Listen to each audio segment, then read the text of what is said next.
Et bonsoir à tous, j'espère que vous allez bien. Aujourd'hui, on se retrouve pour débriefer le match qui a eu lieu samedi soir à 19 h contre Grenoble. Nouvelle désillusion à domicile une fois de plus. Salut tout le monde, salut HK, salut Tortue, bienvenue à vous. Merci d'être là et on va débriefer. Bon, ce sera un débrief un peu plus court que d'habitude. Parce que du fait que j'étais au stade, bah, j'ai pris moins de notes, tout ça, puis même il commence à se faire tard. Du coup, on va commencer sans plus tarder par le résumé de ce match, qui va être très rapide parce qu'il s'est pas passé grand-chose. Déjà, petit œil sur la compo, donc Paul Joly, pour rappel, était suspendu, remplacé par le jeune Ngata, Djoussé titulaire à la place de Raveloson, et Sinayoko enfin sur le banc, c'était pas trop tôt, remplacé par Da Costa et Mensah qui retrouvait sa place juste après, après être revenu de blessure. Donc en première mi-temps, bah, il n'y a pas eu grand-chose à se mettre sous la dent. À un moment donné, il y a Aïe qui trouve Perrin qui reprend à moitié de volée et ça passe à ras du poteau. En deuxième mi-temps, en revanche, surtout dans le dernier quart d'heure, il s'est passé plein de choses, notamment le fait du match. Je crois que c'était à la 73e ou dans le dernier quart d'heure. Ngata qui trouve parfaitement Perrin, il s'infile dans la surface et boum, il se fait accrocher par un Grenoblois et l'arbitre ne bronche pas. Vu les ralentis, il y a tous les jours, tous les jours il y a penalty. Alors on sait bien qu'il n'y a pas la VAR, mais l'arbitre de touche il sert à quoi? Je veux dire, c'est un cousin à Gilbert Montagné, faut qu'on m'explique. L'arbitre de touche, il était juste à côté. C'est le mec, il est payé pour ça, c'est son métier. Il est pas foutu de siffler un penalty en notre faveur. Et par contre, les jeunes de notre côté, ah, vas-y que je te dégaine. Djouba, le premier accrochage léger, biscotte. Owusu, premier accrochage, boum, biscotte. En face, on a été un peu plus clément. En face, on tempérait un petit peu. On était là. Oui, non mais il faut vous calmer, il faut mettre moins d'intensité, vous comprenez. Nique ta mère. Nique ta mère. J'en ai marre à chaque fois de se faire niquer comme ça par l'arbitre. J'en ai plein le fion. Alors après, je viens de m'emporter sur l'arbitrage, certes. Par contre, c'est pas parce qu'on se fait enfler par l'arbitrage que devant, c'est pas une raison pour être nul à chier devant, hein. 15 tirs, 2 cadrés. 15 tirs, 2 cadrés. Euh, Je, je sais pas quoi dire. C'est désastreux. Alors, après, entre-temps, on a aussi la malchance que Djoubal reprend une tête sur un corner, ça touche le poteau. Pelnard un peu trop juste. Toute dernière action, Sineko, qui a fait une bonne rentrée de 10 minutes. Enfin, un peu plus, il est. Non, non, il est rentré, oui, il est 80e. Il fait la diff sur l'aile gauche, il trouve Pelnard en retrait. Franchement, hein, quand Sinayoko fait de la merde, faut le dire, ce qui n'a pas été le cas samedi soir. Enfin, il a fait le geste juste, et à Pelnard, frappe de poussin tétraplégique. Ça part je sais pas où.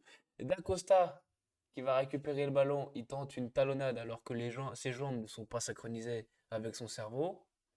Eh, c'est embêtant. Et voilà, après, si après je vais encore revenir sur l'arbitrage, mais là après c'est pas que nous qui, voilà, sur le match en l'occurrence si, mais le temps additionnel. On est d'accord que depuis le début de saison, il y a des nouvelles règles. Ils sont inspirés sur la Coupe du Monde qui est au Qatar. Dès qu'il y a un arrêt de jeu, dès qu'il y a des sessions de changement, bon, un but là, ça n'a pas été le cas ce soir parce qu'on n'est pas foutu de cadrer plus de deux frappes, mais tout le temps est décompté. Sans compter donc, toutes les sessions de changement. Nous, de notre côté, il y a eu trois sessions. Grenoble, il y en a eu trois ou quatre. Je précise que les Grenoblois ont bien pris leur temps pour sortir. Le gardien a pris tout son temps pour dégager. L'arbitre plusieurs fois lui a fait signe, ah la montre mes couilles parce qu'au final il n'a pas sanctionné. Donc voilà, mettre 4 minutes de temps additionnel alors que sur d'autres matchs c'est minimum 5-6, on peut monter jusqu'à plus de 10. Surtout qu'en plus, là, c'était légitime. Je veux dire, les deux équipes font quatre changements. Il y a du temps de jeu, il y a des petits pépins, il y a un chat, les joueurs au sol, on arrête le jeu.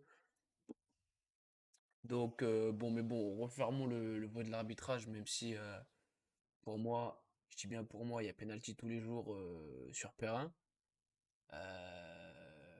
15 tirs, de cadrés. Alors, on va plus parler en détail des attaquants sur les notes. Donc Léon, pour moi, encore une fois, il fait son match parce qu'il y a un moment, je sais plus, il sort dans les pieds d'un attaquant grenoblois et oui, non, si c'est ça, il parfaitement bien. Mensa, Pelnar, Joubal, j'ai trouvé un bon match, mais sans plus. Défensivement, ça a été. Mensa, bon, peut-être lui laisser un peu de temps parce qu'il revient de blessure. Ngata, chapeau. Titulaire comme ça et sortir une aussi belle prestation. Malheureusement, il se blesse. Donc la poisse s'accumule. Parce que première journée, Doubé Ousmane Camara, il se blesse. Première titu de Ngata, il fait un super match, il se blesse. On a la poisse, Djoussé Owusu, bon, c'était pas mauvais, mais c'était pas ouf non plus, donc match moyen. Alors par contre, les 4 de devant, hmm, waouh, je dirais pas qu'ils ont joué ensemble. T'as l'impression que les mecs ne se connaissent pas en fait. Tu sens pas le collectif, tu sens pas. Bah, tu sens rien en fait. Terrain catastrophique. Hein, alors lui au moins il a eu le mérite de faire le pressing jusqu'à la fin, alors qu'il était complètement cuit. D'ailleurs, Pellissier faudra m'expliquer pourquoi il fait toujours pas rentrer Mercier. D'Acosta, bah, qui synchronise ses jambes avec sa tête et puis après il ira peut-être mieux. Et alors, Aïe, mais Aïe, il va falloir qu'il se réveille. On l'aime bien tous, hein, content qu'il revienne et tout ça, même si le retour, je suis pas forcément fan. Même si à la fin de saison, il claque sa dizaine de buts ou je sais pas quoi.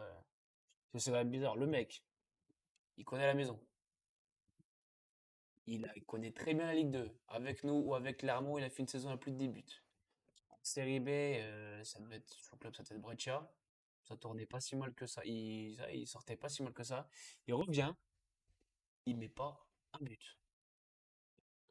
Il se procure euh, pas grand-chose en occasion. Et quand il les a, alors, il tape le poteau contre Valenciennes, mais sinon, bah, les contrôles, zéro. La finition, zéro. La lucidité, zéro. Donc là, devant, c'est très, très, très compliqué.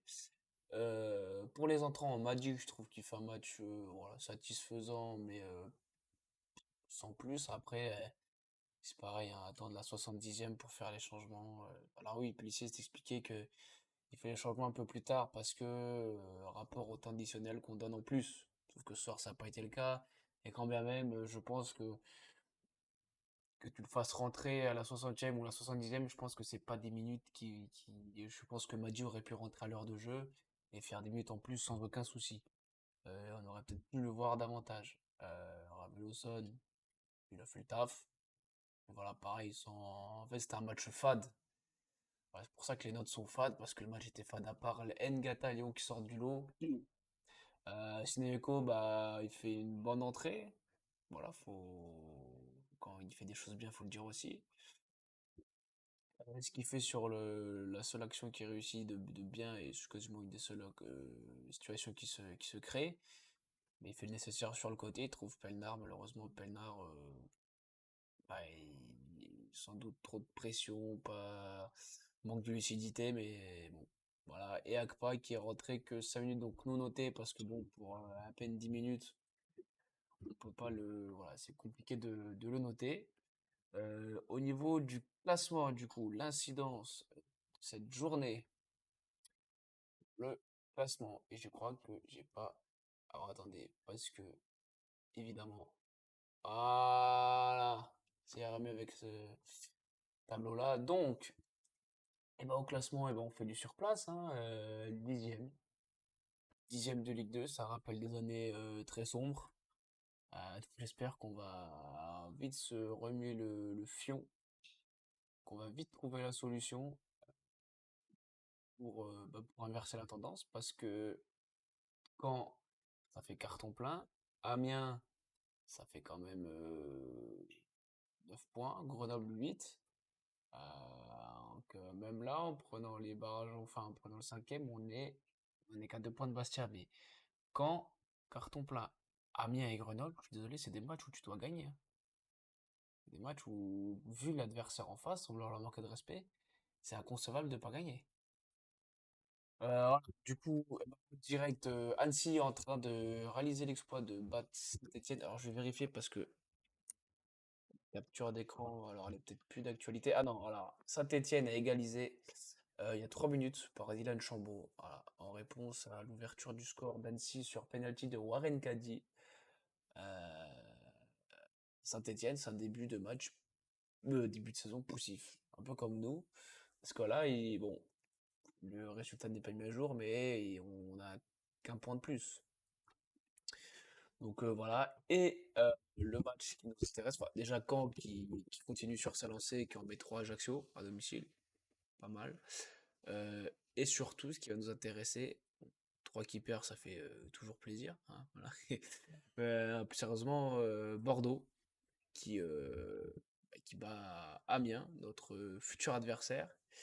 Début de saison, un peu en demi-teinte pour les Bordelais, mais euh, là, ça commence à aller mieux. Et c'est vrai que Bordeaux, si je me dis, si on propose la bouillie qu'on a fait à domicile contre Amiens et Grenoble et qu'on fait pareil à Bordeaux, ça va très très mal se passer. Mais en même temps, c'est l'occasion pour les joueurs de rebondir, hein, et de prouver qu'ils sont capables de faire quelque chose. Et ce serait bien qu'ils se réveillent avant que ce soit trop tard. Parce que enfin, moins tu laisses de points en route, mieux tu te portes, même si on est qu'à la quatrième journée. Bordeaux, bah, en match d'ouverture, ça prend une tôle contre Pau, ça gagne à 0 contre Concarneau, nul contre Ajaccio, enfin, à Ajaccio, on sait que c'est jamais simple d'aller là-haut. Et là, bon, le dernier match en date, ça pose face à Amiens. Il va falloir les prendre au sérieux. Bon, à l'extérieur, nous, ça nous réussit plutôt avec cette victoire à Valenciennes et bon, ce nul encourageant, on va dire, contre Angers parce que 11 contre 10, je pense que là, c'était fini. Bon, voilà. Et du coup, la prochaine journée, non, excusez-moi, c'est pas la bonne image. Voilà. Bon, bah, Caen qui va affronter Laval. Euh, Bah, après, sinon, le reste, Saint-Étienne-Valenciennes. Et puis voilà, après, c'est compliqué de trouver des concurrents à la montée en ce début de championnat parce que c'est vachement homogène le classement. Il y a part, bah si, quand Amiens et Grenoble qui se détachent légèrement, enfin surtout quand et Amiens. Après, c'est compliqué. Du coup, la compo de Bordeaux, bah, ça donne ça. Sur le dernier match contre Amiens, si je dis pas de conneries, c'est le buteur, ça a été Vipotnik qui a remplacé Badji blessé, donc il y a peut-être des chances qu'il soit pas là contre nous. Après, moi, je me fierais de Weisbeck. Je trouve que voilà, c'est un joueur qui faudra faire attention. Les volants aussi en sortie de banc, il peut faire mal. Vipotnik, évidemment, parce qu'il rentre et il est décisif, mais aussi Simba. Si je me trompe pas, c'est l'ancien latéral gauche de Clermont. Voilà, c'est pas mauvais. Alors après, sur le papier, enfin, quand je vois la compo comme ça, il y a, voilà, et c'est pas la plus belle équipe de Bordeaux qu'on ait vue, hein, on va pas se mentir. Je connais pas grand monde, il y a parlé Westbeck, Nsimba, Badji. Je pense qu'il sera blessé. Salut Pavel, comment ça va? À part ça, je connais pas grand chose. Voilà, on va vite passer à la compo, notre compo, ou ma compo, comme vous pouvez faire la vôtre dans le chat. Pour ce... Mais... alors, évidemment, petit contretemps. Mais du coup, tiens, on va trouver comment s'occuper autrement. Parce qu'il y a une arrivée aujourd'hui. On a enregistré un nouveau joueur qui, normalement, si je fais pas de conneries, voilà, Onaïou de Toulouse. Alors, le montant, bah, pour l'instant, on sait pas, mais j'ai envie de dire, c'est pas grave. Il sort d'une saison compliquée en Ligue 1 avec Toulouse. Je crois qu'il a mis que 2 buts, une passe D. Bon, après, si on prend son temps de jeu, sur Transfermarkt, il y a écrit qu'il a joué 36, enfin une trentaine de matchs. Et si on prend son temps de jeu, ça fait allez, 12 matchs entiers. Donc, c'est pas ouf, mais c'est pas non plus catastrophique. Et la saison d'avant avec Toulouse, bah, c'était une des révélations. Il avait tout pété les scores. Je crois qu'il était à 10 buts et 2 passes D, donc c'est vraiment pas mal. Il faut que j'aille moi vite de retrouver la compo que je ne retrouve pas. Du coup, bah, non, il y aura le retour de Joly.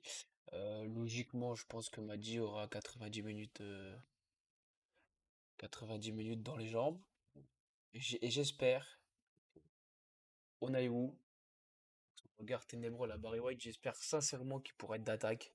Alors le match, ça doit être... que je me vérifie que je dise pas de bêtises. C'est peut-être pas samedi, parce qu'en plus après il y a la trêve, dans 5 jours. euh, donc si, complètement. C'est samedi à 15 h. Alors, normalement, non, ça veut toujours pas. Comme ça. Ah, voilà. Juste le temps. Excusez-moi pour ce petit contretemps. Bon, le temps que je remette la bonne photo. Toc, toc, toc, ah, et bien logiquement, normalement, la compo, voilà, c'est génial. Alors, on va faire autrement. Euh,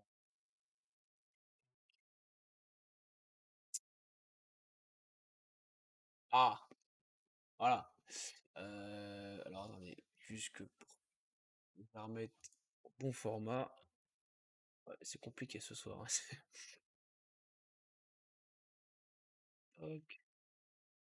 Voilà, donc, la compo contre Bordeaux, qui va être vraiment, vraiment très décisif. Bon, allez, on dans les buts. Voilà. Alors, j'ai mis Ngata à droite, mais je sais, ouais, je sais, connais pas la durée de sa blessure. Donc, sinon, Ngata ou Joly. Bah non, du coup, Pavel, justement, faut peut-être en écoutant le replay de 100% GA, peut-être qu'ils ont des infos là-dessus. Moi, j'en ai pas. Ou sinon, il faudra attendre des nouvelles de Pélissier en conf. Mais non, j'ai pas de nouvelles. Donc, si Ngata est out, bon, on a Paul Joly, c'est quand même pas vilain non plus. D'ailleurs, je viens de remarquer que j'ai oublié de le mettre sur le banc, dans la compo. Bon, bah, c'est. Du coup, Boadicala out, ou ouais, et Joly à la place. J'ai hésité à mettre Akpa parce qu'Akpa, je trouve qu'il fait vraiment un très très bon début de saison. Après, c'est vrai que Mensah, c'est quand même au-dessus, même s'il revient à peine de blessure. Du mal à revenir, on va plus dire ça comme ça. Au milieu de terrain, bah, moi, je laisse Rousseau Ravloson parce que Djoussé, il m'a pas convaincu contre Grenoble. Encore une fois, hein, c'était pas catastrophique, mais c'était pas dingue non plus, quoi. Et devant, bah, alors, pour l'instant, ce serait Aïnandis, Perrin et Mercier sur les ailes. Parce que Mercier, voilà, je pense que quand t'as Gineco qui est pas bon, Dacosta qui est pas bon, Perrin qui est moyen, et pourquoi tu donnes pas du temps de jeu à Mercier? Laisse-le le temps de. Donne-lui sa chance. Et mais non. Pellissier n'a pas l'air de l'entendre comme ça. Bon, après, c'est lui le coach, hein, mais encore une fois, je vais répéter ce que j'ai dit. Est-ce qu'il pourra faire pire que la talonnade de Poussin tétraplégique que d'Acosta ou Alors, ok, Sissoko, il a fait une bonne action contre Grenoble, mais sinon, dire merci, qu'est-ce qu'il va faire de moi? Pavel qui me dit, ouais, je suis d'accord, pourquoi? Bah ouais, exactement, moi j'ai envie de le voir, ce jeune. En plus, il sort d'une saison pleine en national où il a eu beaucoup de temps de jeu, donc je pense que voilà, regardez à Agpa, ça lui arrivait pareil, bah, il fait des buts de saison, on lui donne sa chance, il a saisi l'opportunité. Après voilà, si tu donnes sa chance à Mercier qu'après il la saisit pas, bah tant pis. Mais je vois pas pourquoi on s'acharne avec Sineleko d'Acosta, Sineleko d'Acosta, alors que les deux, il n'y en a aucun qui marche, qu'on a Mercier sur le banc. Et du coup, Onaïwu, j'espère sincèrement, parce que je pense qu'il faut qu'il aille faire un petit tour sur le banc, histoire de, moi, je sais pas, peut-être de digérer son transfert, ou mais qu'il se remette la tête à l'endroit, parce que là, c'est très très compliqué. Ou alors, faudrait passer en 4-4-2, euh, comme on le fait des fois. Bah, on a tenté de le faire contre Grenoble, et alors ça aussi, j'ai oublié d'en parler, mais j'ai rien compris. C'est tactiquement, l'animation offensive, je pige que dalle. Parce qu'on a bien vu que Hein, des fois, il allait prendre l'aile droite pour que Dacosta soit un petit peu en électron libre juste derrière Aïe. Mais sauf qu'à des moments, que ce soit Perrin, Aïe, Dacosta ou Aïe, ils étaient tous regroupés dans 2 mètres carrés. Et ça fait que sur les ailes, t'avais plus aucune solution. Et du coup, bah, Oussou et Doucet, bah, ça joue la baballe, ça repasse derrière, et puis ça attend que bah, des solutions, mais il n'y en a pas. Euh, et je trouve qu'on n'a pas essayé étirer le bloc grenoblois. C'était du stade, c'est encore plus flagrant. Les mecs jouent vraiment tous rapprochés, tous collés. Et je comprends pas de base un ailier. Je suis quand même.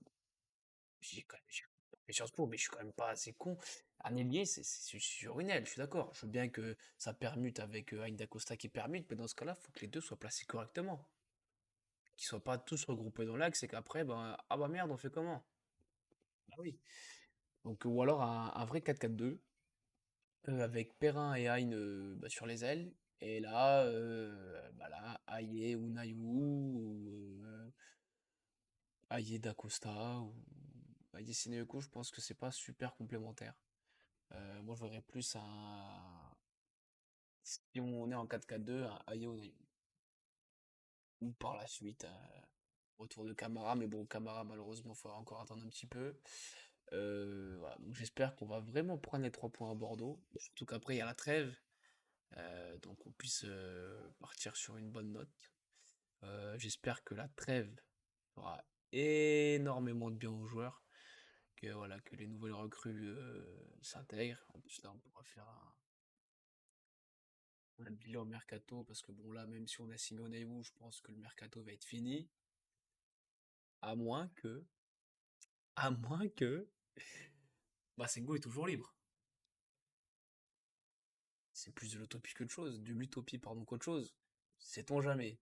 Sur un malentendu, bon. Mais moi je pense quand même qu'il manque mais je referai une vidéo à part sur le mercato, mais rapidement, je pense qu'il pense ça. Mais il nous manque un milieu de terrain, créateur. Bah, un Masengo, quoi. Un Masengo, un Saki, parce que Ravelo Wusu, je les vois pas capables de le faire. Djoussé, pour l'instant, de ce que j'ai vu, je suis pas satisfait. Et bon, Kiala, pardon, bon, on le voit pas. Donc compliqué d'avoir un avis. Un petit renfort au milieu ne ferait pas de mal, tout le monde pense. Ouais, bah ouais, ouais. On a tous, parce qu'on pense tous très fort à Masengo et qui revient chez nous avant de dormir. Euh, Sait-on jamais, on n'est pas à l'abri, mais je pense que là le mercato devrait être.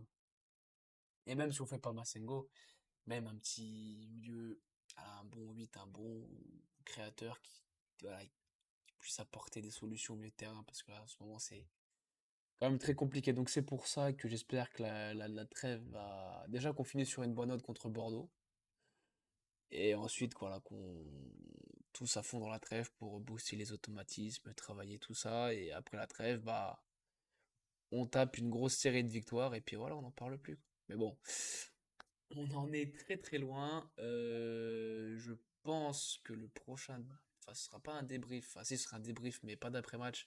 Ce sera un débrief mercato et peut-être début de saison globale. Donc le mercato, il se termine jeudi. Possible,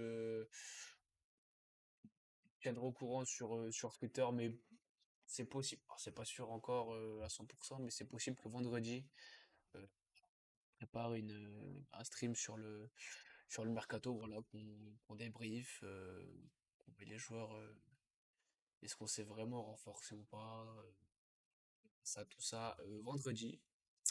En attendant, eh ben, je vous souhaite à tous une très bonne soirée et une bonne nuit, parce qu'il est déjà 22 h. Bon courage à bah, tous ceux qui bossent demain, et puis ceux qui sont en vacances, bah, bonnes vacances.